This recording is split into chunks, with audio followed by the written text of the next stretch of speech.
Good morning, students. I think all are happy today.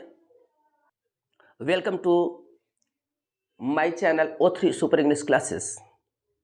We have read about time and tense, the use of auxiliary verbs in part 1. Now we will read part 2. Part 2 time and tense. And हमने ऐसा कहा था, आप लोगों से वादा किया था कि मैं इस प्रकार का जो है आप लोगों को पढ़ाऊंगा जो थोड़ा डिफरेंट होगा, एक सामान्य व्यक्ति से लेकर के विशेष व्यक्ति के लिए लाभदायक होगा। जिनको ABCD से शुरू करना है वो भी पढ़ सकते हैं और जिनको कंपटीशन की तैयारी करनी है वो भी पढ़ सकते हैं। सबके लिए जो है लाभदायक होगा, क्योंकि हमने उस प्रकार का आप लोगों को देने का कोशिश किया है और करूंगा कि आप लोग जो है उसे निश्चित रूप से उससे अधिक फायदा उठा पाएंगे। तो आइए हम लोग देखते हैं टाइम और टेंस क्या है। बहुत से वैज्ञानिक ऐसा कहते हैं कि टाइम का डेफिनेशन इस प्रकार होगा, कोई कहता उस प्रकार होगा, लेकिन टाइम का डेफिनेशन वो कसौटी पे खरा नहीं उतरता।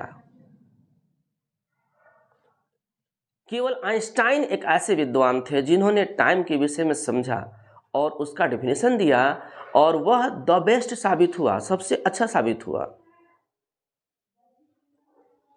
जैसा कि देखिए, time and tense. What is time? Time is that quantity.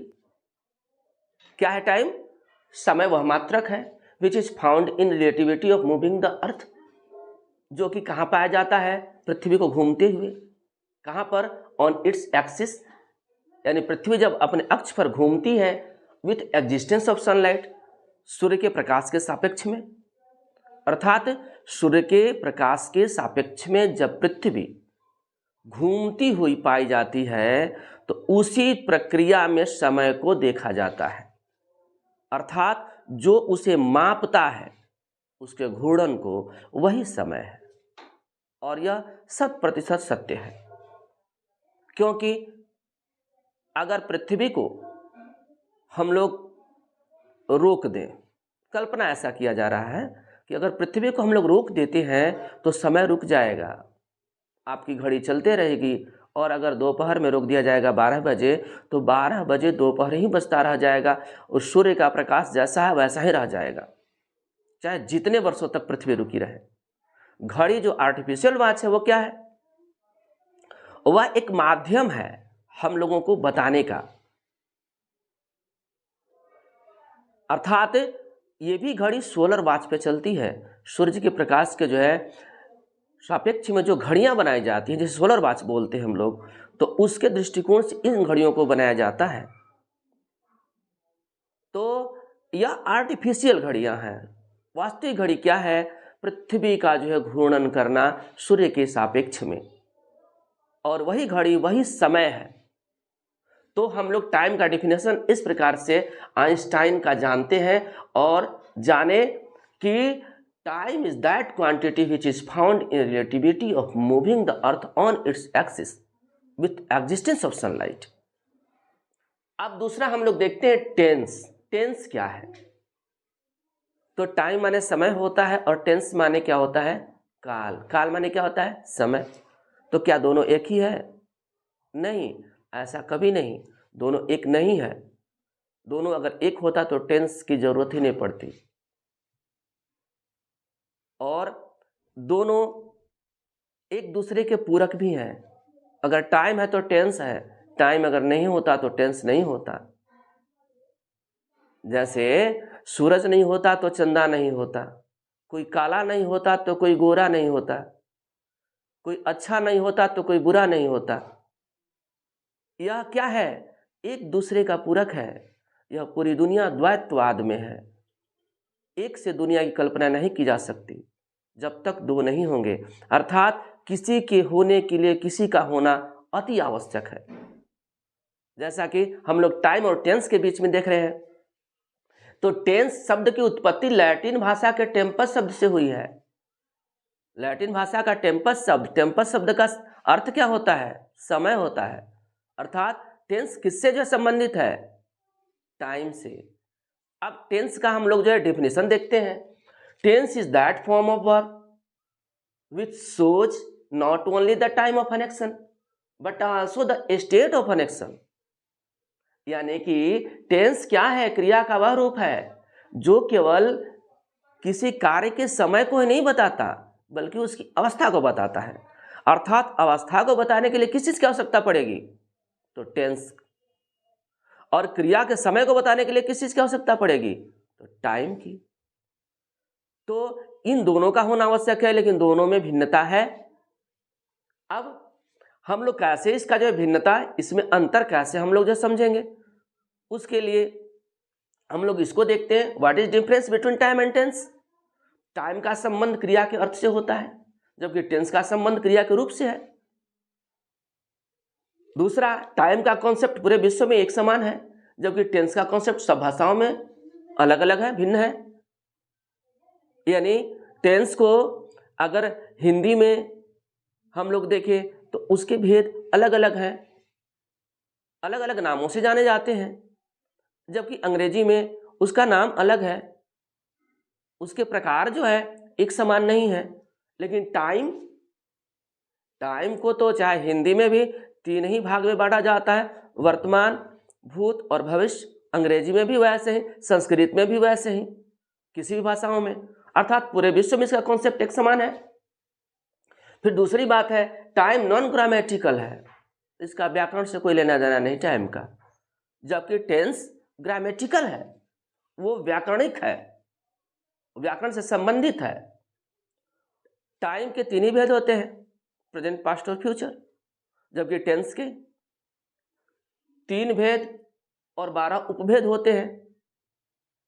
अर्थात present tense, past tense, future tense 3 into 4 is equal to 12, means 3 और सबके 4 वो 12 हो गए।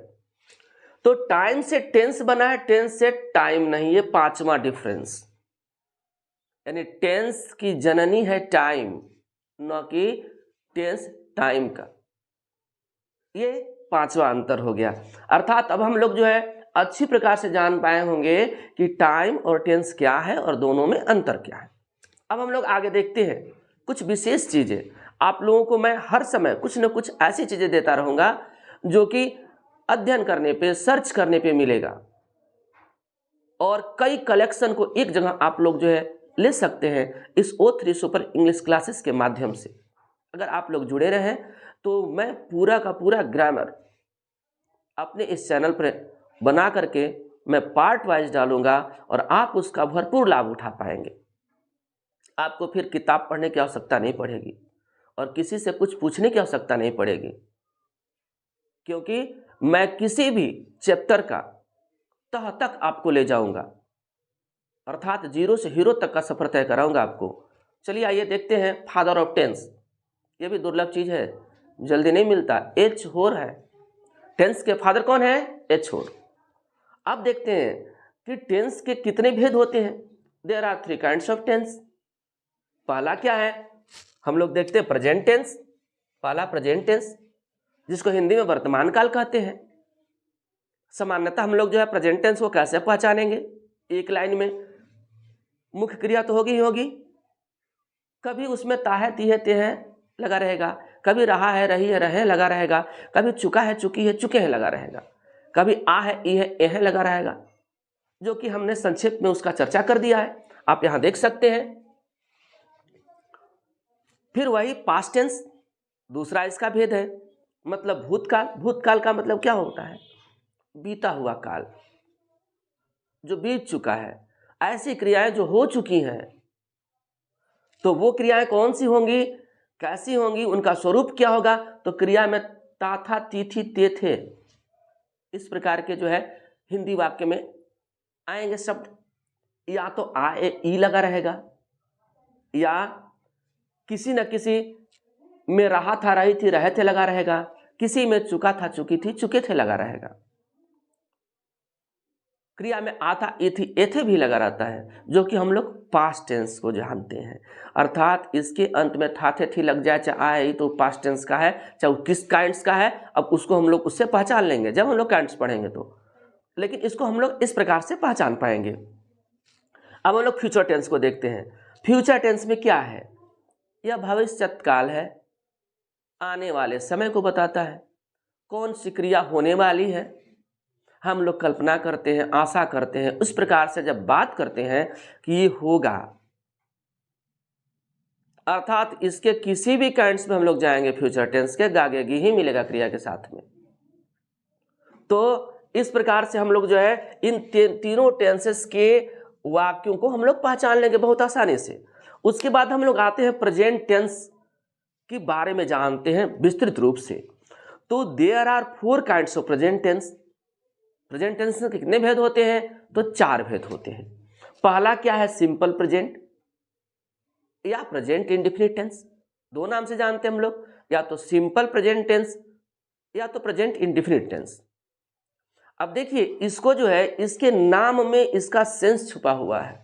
टेंस का नाम का अर्थ अगर हम लोग जान लेते हैं तो हम लोग टेंस का पूरा डिफिनीशन जान जाएंगे। जैसे देखिए प्रेजेंट इंडेफिनिट टेंस, जो कि क्रिया को डिफिनिट नहीं करता, हमेशा अनिश्चितता में रखता है, जो वर्तमान समय में होता है। यानी कि जैसे कि हम लोग पढ़ते हैं, न पढ़ रहे हैं न पढ़े हैं, पढ़ते हैं, जब मन करता है तब तो पढ़ते हैं। या तो स्टूडेंट लाइफ में तो पढ़ने का हमारा काम है, पढ़ते हैं। कब पढ़ते हैं? There is no time, means indefinite. दूसरा है प्रेजेंट कंटिन्यूअस या इम्परफेक्ट या प्रोग्रेसिव टेंस। इसको 3 नामों से जानते हैं। और अब ये देखिए प्रेजेंट कंटिन्यूअस, यानी कि वर्तमान में जो समय का कंटिन्यू होगा, लगातार वो चलते रहेगा, वो रुकेगा नहीं। अगर हो रहा है, means if an action is happening at the time of speaking, that is called present continuous tense. अर्थात वह कंटिन्यू होना चाहिए। जब कंटिन्यू होगा तो हम लोग जो है कंटिन्यूअस कहेंगे। इम्परफेक्ट, परफेक्ट माने पूर्ण, इम माने नहीं, जो पूर्ण ना हुआ अर्थात चल रहा हो। प्रोग्रेसिव अर्थात प्रोग्रेस में हो। तो इस प्रकार से हम लोग इसका सेंस समझ जाएंगे, इसके शब्द के अर्थ में इसका पूरा डेफिनेशन छुपा हुआ है। तीसरा होगा प्रेजेंट परफेक्ट, वर्तमान में पूर्ण हो गया हो। तो परफेक्ट भी और वर्तमान भी, ये कैसे हो सकता है? प्रेजेंट में पूरा हो गया, ये कैसे हो सकता है? तो इसको हम लोग ऐसे जानेंगे, प्रेजेंट परफेक्ट का मतलब ये होगा कि कोई कार्य बीते हुए समय में हुआ लेकिन उसका अफेक्ट जो है वर्तमान में हो, तो प्रेजेंट परफेक्ट। अर्थात पूर्ण भी है वर्तमान भी है, पूरा भी हो गया लेकिन वर्तमान में है, तो प्रेजेंट परफेक्ट टेंस होगा। हम लोग चाय पी लिए हैं अर्थात अभी नहीं पिएंगे, तो प्रेजेंट परफेक्ट। और चाय पी लिए फिर पिएंगे, मतलब फिर मन कर रहा है, चाय पिए कुछ देर हो गया, तो वो पास्ट हो जाएगा। प्रेजेंट परफेक्ट वही होगा, किसी को एक थप्पड़ मारो, वह रोते हुए आए और कहे कि उसने मुझे मारा है। मारा है का मतलब आप देख सकते हैं कि उसके जो गाल पर दाग है, या तो उसके चलते रो रहा है, वह दर्द में है, तो प्रेजेंट परफेक्ट टेंस। मारा लेकिन दर्द है इसलिए वो कह रहा है। अब मारा था, मार दिया, कब मार दिया, अब उसका अफेक्ट इस समय नहीं है, तो क्या हो जाएगा? वो पास्ट हो जाएगा।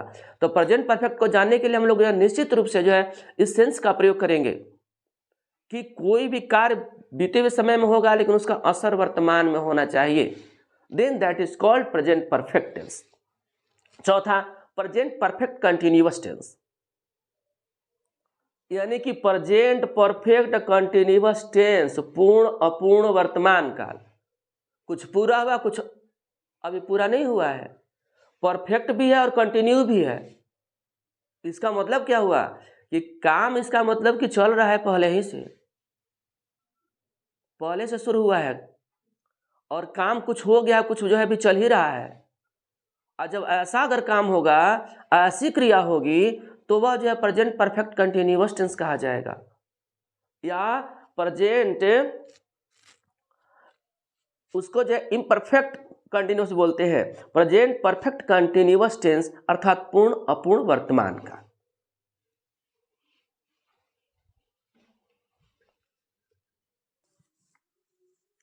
तो अब हम लोग जो है सिंपल प्रेजेंट टेंस के विषय में जानेंगे। सिंपल प्रेजेंट टेंस क्या है? सिंपल प्रेजेंट टेंस केवल ता है, ती है, ते है से नहीं जाना जाता है। क्रिया में ता है, ती है, ते है लग गया और सिंपल प्रेजेंट टेंस हो गया, ऐसा नहीं है, क्योंकि अंग्रेजी हिंदी के वाक्यों के अनुसार नहीं चलता। अंग्रेजी जो है उसका अपना खुद वजूद है, उसका सेंस होता है।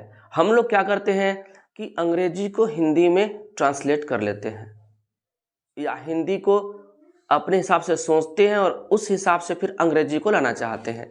तो हम लोग उसके लिए किस चीज़ की आवश्यकता हम लोगों को पड़ती है? तो सेंस की आवश्यकता पड़ती है, न कि केवल ताहती है ते है को। यह तो मात्र पहचान है। जैसे देखिए, if an action happens daily, यदि कोई कार्य रोज होता हो, ऑफन अक्सर होता हो, और यूजुअली यदा कदा होता हो, तो वो जो है सिंपल प्रेजेंट टेंस होगा। जैसा कि हम लोगों ने इसको जो है देखा है कि if an action happens daily often और usually is called simple present tense. यदि कोई कार्य रोज या अक्सर या यदा कदा होता है तो हम लोग उसे सिंपल प्रेजेंट टेंस कहते हैं। अब इसका ईटीआर क्या होगा, कैसे बनाएंगे हम लोग? तो ईटीआर का मतलब होता क्या है? यह शब्द जो है मेरा बनाया हुआ है। ई से इंग्लिश, टी से ट्रांसलेशन, आर से रूल, अर्थात इंग्लिश ट्रांसलेशन रूल, अंग्रेजी अनुवाद बनाने का नियम। अर्थात उसका बनावट क्या होगा? तो पहले सब्जेक्ट आएगा, सब्जेक्ट, उसके बाद V1 या V5, अर्थात क्रिया का प्रथम रूप या पांचवा रूप, उसके बाद ऑब्जेक्ट, उसके बाद तो फिर अन्य शब्द, यानी कि पहले कर्ता, उसके बाद क्रिया, उसके बाद कर्म, तब अन्य शब्द। सिग्निफिकेंस अर्थात पहचान होता है। सिग्निफिकेंस क्या होगा इसका? जैसे हम लोग हिंदी भाषी हैं, तो हिंदी में पहले हम लोग जो है किसी बात को सोचते हैं, तो किस प्रकार के वाक्य को हम जो है सिंपल प्रेजेंट टेंस में ले जाएंगे? तो जिस क्रिया के अंत में ता है, ती है, ते है लगा रहेगा, उसको हम लोग जो है ले जाएंगे सिंपल प्रेजेंट टेंस में बनाने के लिए।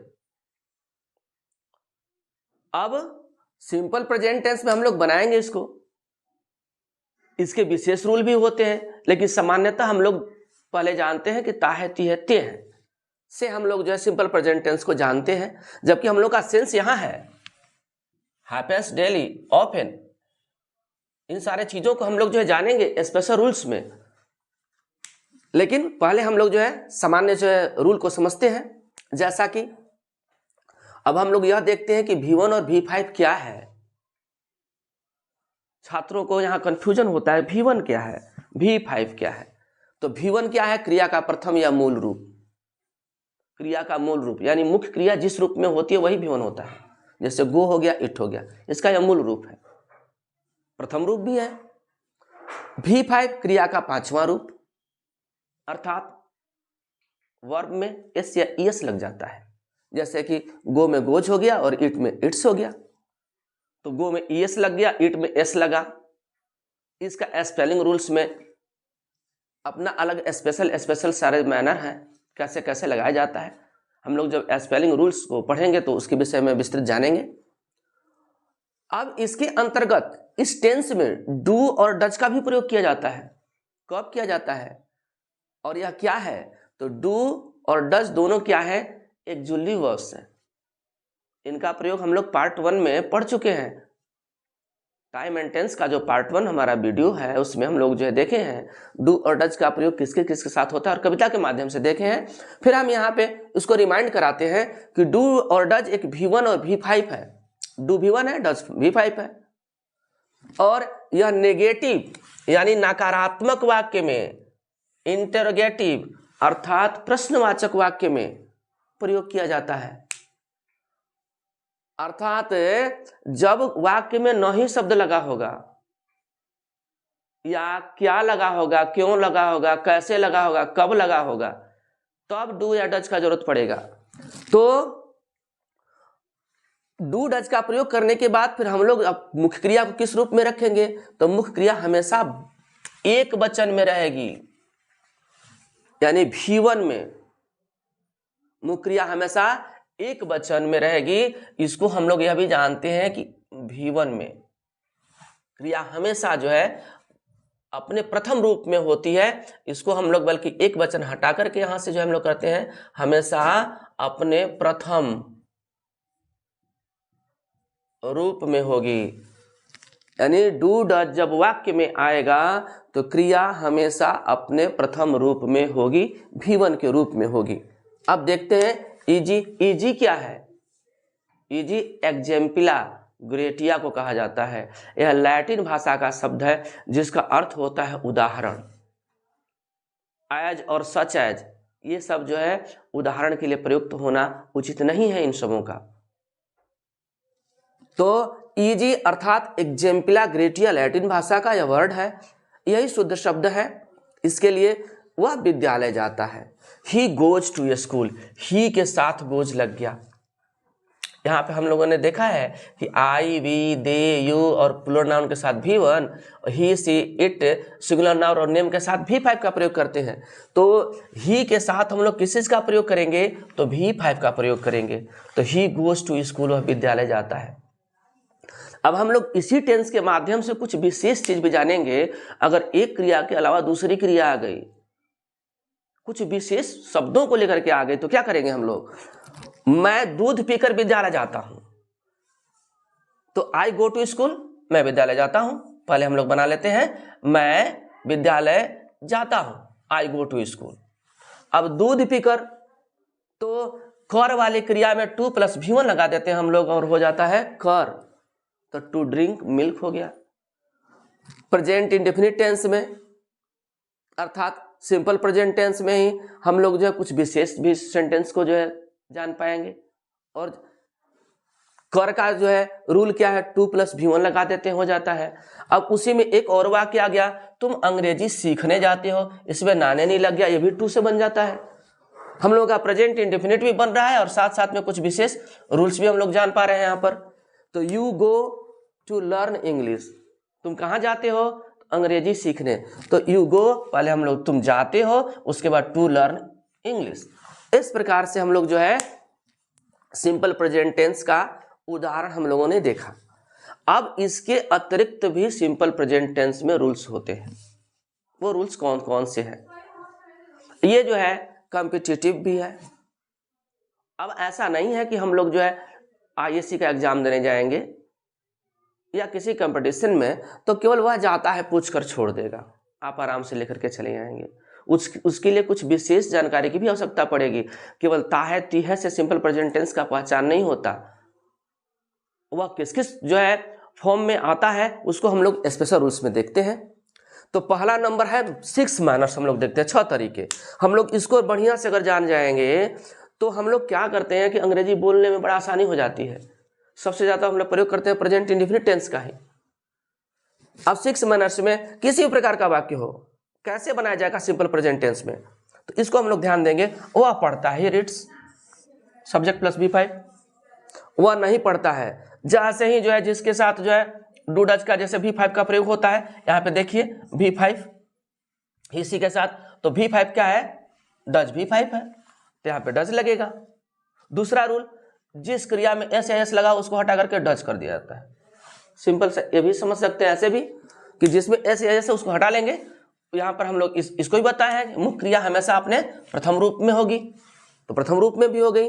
तो क्या हो जाए? वह नहीं पढ़ता है, he does not read, does के साथ हम लोग नॉट का प्रयोग करेंगे और यह जो है V1 में, इसका रूप हमेशा V1 में रहेगा, डू डज जब लग जाएगा तो। क्या वह पढ़ता है? Does he read. अब यही जो डज है वो यहाँ निकल करके बाहर आ जाएगा, तो उसमें क्या लग जाएगा? अर्थात यहाँ पे सहायक क्रिया जो है बाहर आ जाती है जब क्या लगता है, तो चाहे किसी टेंस का कोई सेंटेंस हो। अब उसी में जब नॉट लगता है, नहीं, क्या वह नहीं पढ़ता है, नहीं लग गया। तो does he not read, not का प्रयोग हम लोग सब्जेक्ट के बाद भी करते हैं, सब्जेक्ट से पहले करते हैं। डजंट ही रीड भी हम लोग कर सकते हैं। उसके बाद फिर जो है वह क्यों पढ़ता है, why does he read subject से पहले रहेगा। जब भी इंट्रोगेटिव सेंटेंस होगा तो डू डज सब्जेक्ट से पहले ही रहेगा, कभी बाद में नहीं हो सकता।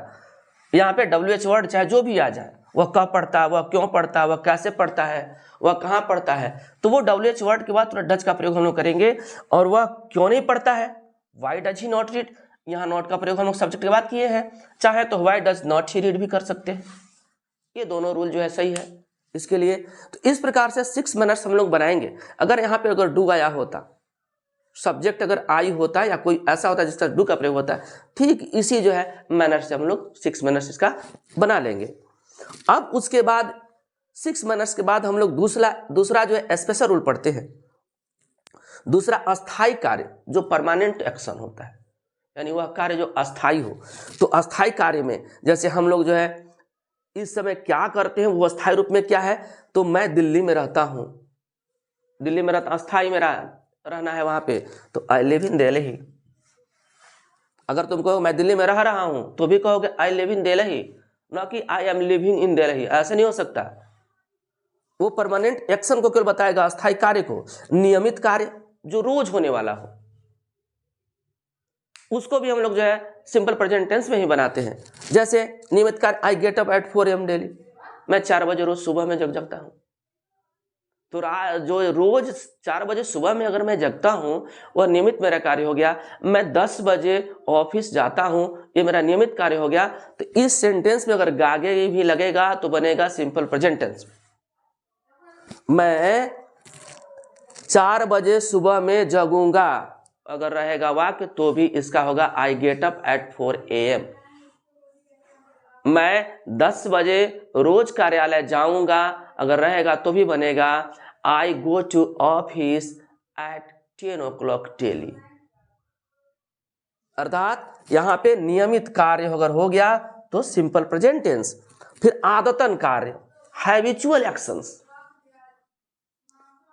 सी ऑलवेज कम्स लेट, वह हमेशा देर से आती है, उसको आदत है देर से आने का। वह अक्सर झूठ बोलता है, सिंपल प्रेजेंट टेंस।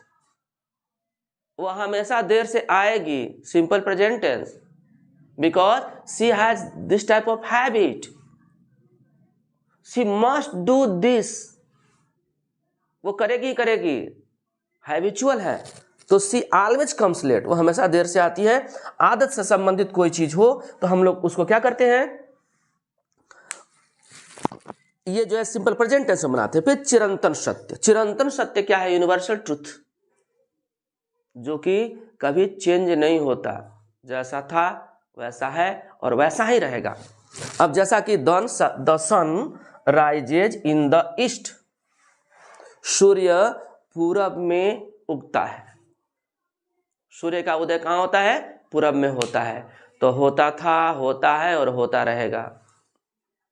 ऐसा नहीं है कि आज सूर्य का जो है उदय पूरब में हुआ है, कल पश्चिम में हो जाएगा, ऐसा नहीं हो सकता। अर्थात अगर यूनिवर्सल ट्रुथ है तो वो जो है सिंपल प्रेजेंट टेंस में बनाया जाएगा, चाहे उसमें गागेगी ही क्यों न लगा हो। सूरज पूरब में उगेगा अगर रहेगा सेंटेंस तो भी हम लोग बनाएंगे। परीक्षा में इस प्रकार के जो है सेंटेंसेस पूछ दिए जाते हैं कि सूर्य पूरब में उगेगा, गागेगी में लड़के जो है कंफ्यूज हो जाते हैं। लेकिन ऐसा नहीं है, अगर यूनिवर्सल ट्रुथ है तो that is made in simple present tense only, not in other tense, according to Hindi word. Next हम लोग देखते हैं रूल नंबर 6, निर्धारित योजना कार्यक्रम जो भविष्य में हो, दृढ़ निश्चय हो, यानी बिफोर प्लानिंग हो, पहले ही से जो प्री प्लानिंग हम लोग किए हुए हैं कि ये काम हम लोग करेंगे इस तारीख को, इस महीने में, इस वर्ष में, एक निश्चय अगर हम लोग कर लेते हैं तो उस कंडीशन में क्या होगा, हम लोग सिंपल प्रेजेंट टेंस का प्रयोग करेंगे, भले ही गागेगी लगा हो। अब वो अगले साल शादी करेगी तो करेगी, उसका निश्चय है, बनेगा किसमें, she gets married next year, gets V5 means simple present tense.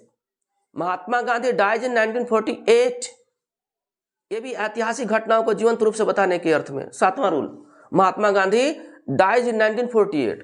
ऐतिहासिक घटनाओं को केवल बताने के लिए नहीं, सिंपल प्रेजेंट टेंस का प्रयोग होता है, बुक्स में दे देता है, टू एक्सप्रेस हिस्टोरिकल इवेंट्स।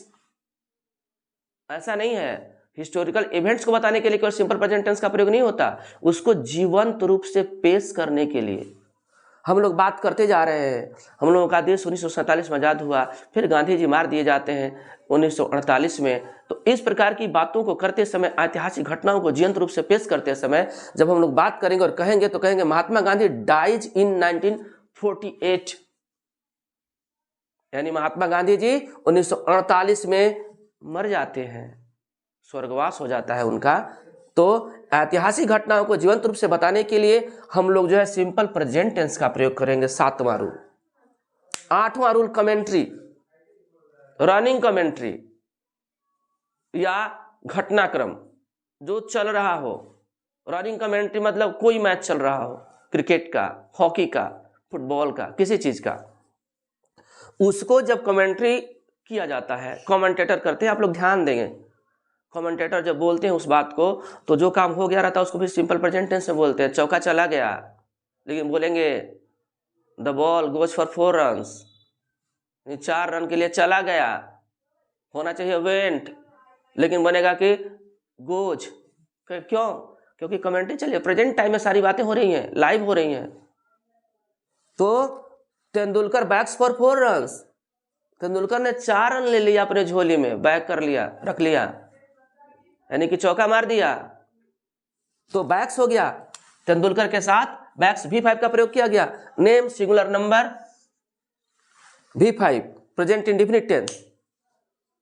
उसी प्रकार अब फुटबॉल का हो, फुटबॉल का जो है कमेंट्री हो, राजू पासेस टू काजू, काजू टू किसमिस, किसमिस बैक्स टू बादाम, बादाम शूट्स एंड इट इज गोल। अर्थात राजू ने पास दिया काजू को, काजू ने किशमिश को दिया, किशमिश बढ़ा देता है गेंद को बादाम को, और बादाम वहां से शूट करता है और गोल हो जाता है। ये हुई कमेंट्री फुटबॉल की। अब यहां पर जो है जितने लोग आएंगे उनको जो है टू लगा के रख दिया जाएगा। अगर इसमें जितने भी जो है प्लेयर आते जाएंगे, काजू टू किशमिश, किशमिश to Monu, Monu to Sonu, Sonu to Golu, कुछ भी हो सकता है, अंत वाला जो गोल मारेगा उसको बैक्स करके देगा और गोल मार देगा वो, इट इज गोल। अब आते हैं हम लोग जो है रूल नंबर 9 में। 8 भी कंप्लीटेड और 9 में आते हैं शर्त सूचक वाक्य, मीन्स कंडीशनल सेंटेंसेस, शर्त सूचक वाक्य। अब इसमें प्रेजेंट इंडेफिनिट टेंस कहां से आएगा? Simple present tense. तो हम लोगों का वाक्य क्या होता है? If you give me blood I will give you freedom. Subhash Chandra Bose कहते हैं तुम मुझे खून दो मैं तुम्हें आजादी दूंगा। यदि दोनों क्रियाएं भविष्यकालीन हो शर्त के साथ, तो पहला वाक्य simple present tense, if you give me blood, ये सिंपल प्रेजेंट टेंस। अगला वाक्य future indefinite tense, will give you freedom, यानी कंडीशनल सेंटेंस में भी आ रहा है ये। यानी पहले वाक्य को अगर कंपटीशन में या किसी एग्जाम में अगर पूछता है, अगर कॉमन एरर में देता है, यहाँ पे इफ यू विल गिव अगर दे देता है तो विल को हटाएंगे हम लोग, क्योंकि सिंपल प्रेजेंट टेंस में इसका प्रयोग होता है, V1 या V5 का प्रयोग होगा, तो हम लोग इसका ध्यान रखेंगे। फिर अनटिल से आता है, अनलेस से आता है शर्त सूचक वाक्य, व्हेन से आता है शर्त सूचक वाक्य, उसका यही मुद्दा होगा। पहला वाक्य जो है सिंपल प्रेजेंट टेंस में, दूसरा वाक्य फ्यूचर इंडेफिनिट में। अनटिल ही कम्स, जब तक वह नहीं आएगा, आई विल वेट, मैं उसकी प्रतीक्षा करूंगा। विल लगा है आई के साथ, जोर देकर बोला कि मैं करबे करूंगा परीक्षा जब तक नहीं आएगा। और शर्त सूचक में अनटिल का प्रयोग होता है समय को बताने के लिए, और शर्त को बताने के लिए केवल होता है अनलेस का प्रयोग। इस प्रकार से शर्त सूचक में भी पहला वाक्य हम लोगों ने देखा कि सिंपल प्रेजेंट टेंस का प्रयोग हो रहा है इसमें, अर्थात ये भी इसका रूल है। अब उसके बाद गागे की लगा है उससे कोई लेना देना नहीं, स्पेशल रूल्स है।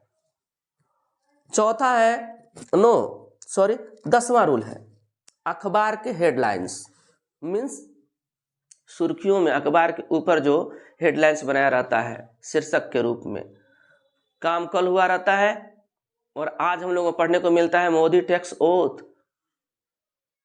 प्रधानमंत्री मोदी ने शपथ लिया।